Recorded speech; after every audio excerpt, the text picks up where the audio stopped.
and 24% female executive serving on the task force. Together, the organization we represent provide massive reach and impact, employing 2.2 million people and generating 1.5 trillion US dollar in annual revenue worldwide. Inclusion is the key to growth. The digital economy is growing at a rapid pace, and it's not slowing down. In the last 15 years, digital economy has grown 2.5 times faster than the global GDP.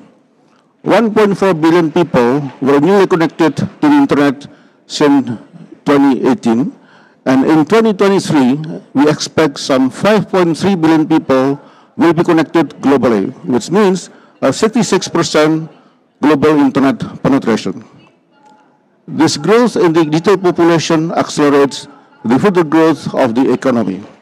Yet, there are still more opportunities to unlock. As we can see here in points 3 and 4, that application of digital infrastructure such as big data, artificial intelligence, and IoT can unlock further value and growth across the world.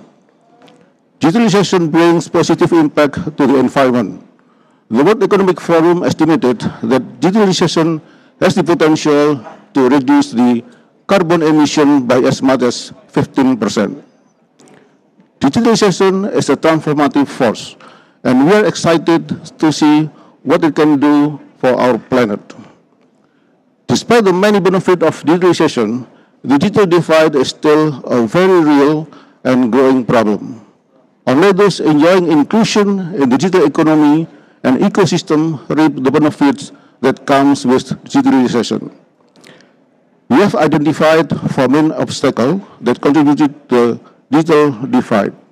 First, different levels of readiness hamper the ability of countries and businesses to utilize digitalization as a key driver for national building and economic development. Second, the lack of digital infrastructure and literacy.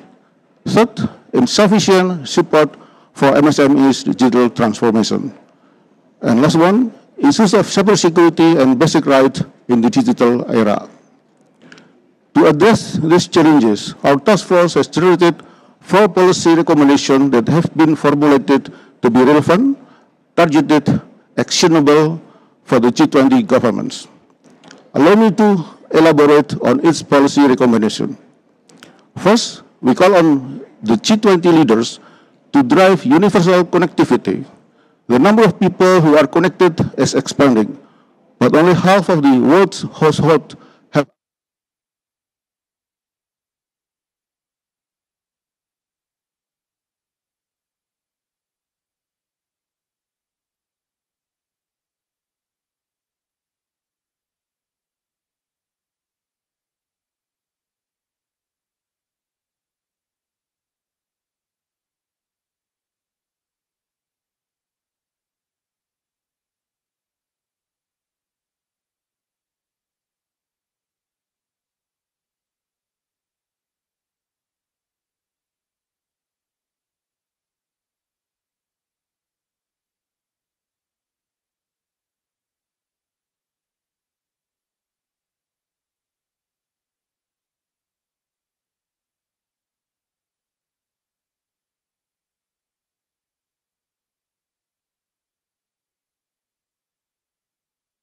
Climate Task Force consider and aim to address. So take a look at the next slide. Together with our co-chairs, more than 150 task force members and our knowledge partner, PwC and BCG, and through frequent discussion, receiving input, we developed the policy recommendation. So we will extend the appreciation to all our co-chairs in this task force for the valuable insight for our final policy recommendation and policy action. In developing the policy recommendation, we identify our 4 key challenges and resolve in the policy paper development. First challenge is ensuring inclusivity of policy action for multinational members. While energy transition is critical, pathway to reach the goal must take into account different starting point and policy pathway, which are the principle of CBDR, common but differentiated responsibility.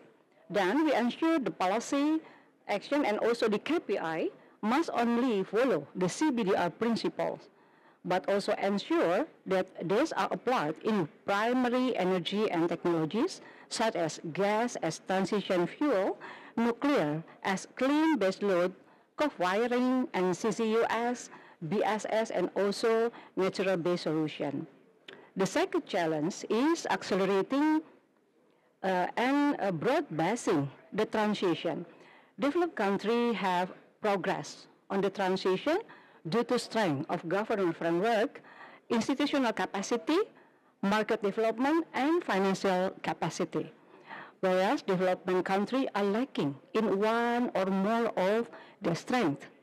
Addressing this, we then included the policy action and KPIs that enhance global cooperation in capacity building and doubling annual financial support from developed countries to developing countries.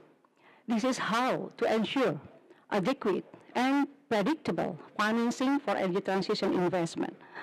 In order to have adequate financing for energy transition, including in ensuring a just, orderly, and affordable transition, need to ramp up significantly. However, at the same time, there need to be predictability in availability of sustainable price finance. Considering this challenge, we then include policy action that ring-fences all carbon pricing revenue and earmarking solely for energy transition investment. And the last challenge is we need to ensure the transition is just for all. The energy transition has the potential for disrupting the economy and society. It is not planned and executed carefully, and ensuring a just transition is crucial to securing and maintaining social license and political buy-in for the transition. We address by including policy action that call for preparing the workforce to accommodate and ready for the changes, and ensuring it's very important for developing countries that micro, small, and medium enterprise and community are supported in transitioning and benefiting from the transition itself. Next slide. Yeah. As a result, we come up with 3 policy recommendations, which all of them are aligned with B20 objective. The first policy recommendation is accelerating the transition to sustainable energy use by reducing carbon intensity of energy use through multiple pathways. Here, we emphasize that acceleration of energy transition is required for us to meet the 1.5 degrees Celsius in the Paris Agreement. Second recommendation is to enhance global cooperation on ensuring a just, orderly, and affordable transition to sustainable energy use across developed and developing countries. Managing the energy transition requires mitigation of impact across stakeholders in vulnerable industry to ensure no one is left behind. So we have to focus how to manage the labor sector, to facing these changes. Third recommendation is to enhance global cooperation on enhancing consumer-level access and ability to consume clean and modern energy. Universal access to clean energy to end users should be a development imperative to not only alleviate poverty but also mitigate environment degradation. Okay. Under each of these policy recommendations, we propose several policy actions. There are 12 policy actions in total, and some of them are breakthrough of this year's presidency. Under recommendation 1, we have 5 policy actions.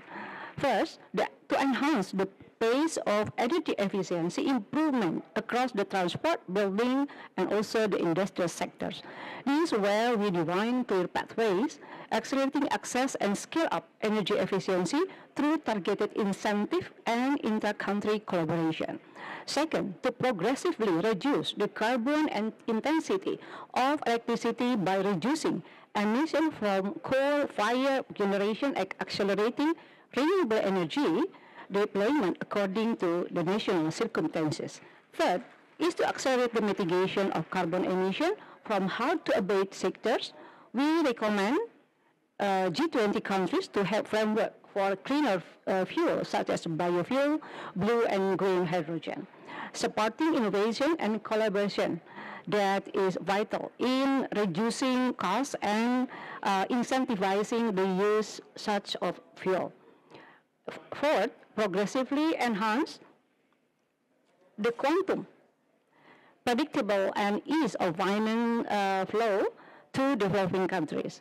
We recommend G20 countries to have public policy to incentivize green investment while easing financial flow through standardization of sustainability reporting and harmonization in finance taxonomies. Fifth, to support climate technology innovation by supporting startup and research university with technology financing, skill, manpower, knowledge, and facility sharing. Under recommendation 2, we propose 4 policy action. First, to ensure an orderly transition in primary energy sources, we recommend that G20 countries establish short-term and detailed action to accelerate energy transition as well as clear policy for advanced technology, backed with institutional capacity and also governance framework. Second, to ensure the micro, small, and medium enterprise participation in energy transition activity with financing and capacity building. This is to ensure inclusive transition through involvement of micro, small, and medium enterprise through provision of incentive funding support for private and public institutions, multi-institutional knowledge transfer, and also capacity building. Third is to assist transition readiness by ensuring human capital ability to accommodate change, such as with transport knowledge, upskilling, and also workshop. And we need a global cooperation to do that. Lastly, to ensure sustainable practice for mining or essential mineral for energy technology through incentive for circularity, multilateral funding, and increased collaboration for execution and building skill sets. Under recommendation 3, we propose 3 policy action. First, to accelerate deployment of integrated electricity access solution, including off-grid with community participation and grid-based electrification to expand energy access and enhance economy prosperity. Second is to facilitate adoption of technology by household and micro, small, and medium enterprise for efficient, clean, modern energy use by development of infrastructure incentivized for adoption, education of communities, and collaboration for institutions for funding and technology and facility sharing.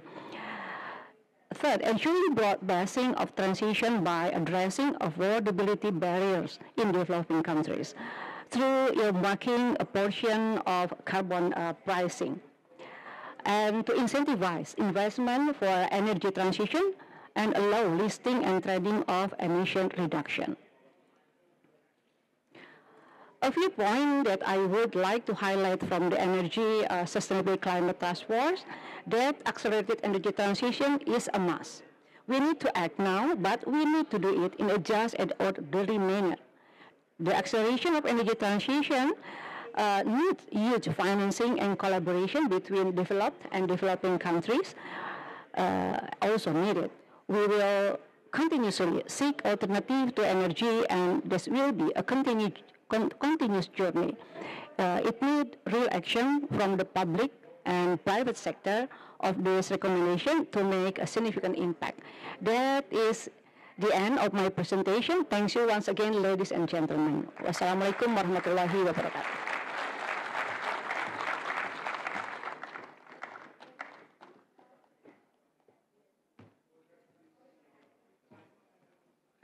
Thanks very much, Nikkei. Can I now introduce Rida DM Wirakusuma, the CEO of Indonesia Investment Authority, the Chair of the Finance and Infrastructure Task Force. Sorry, where are you? Here we are. Come up.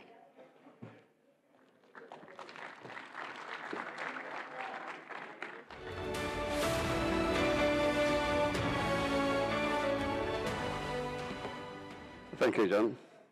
Welcome to Bali and welcome to the B20 Summit. My name is Rida Wirakusuma.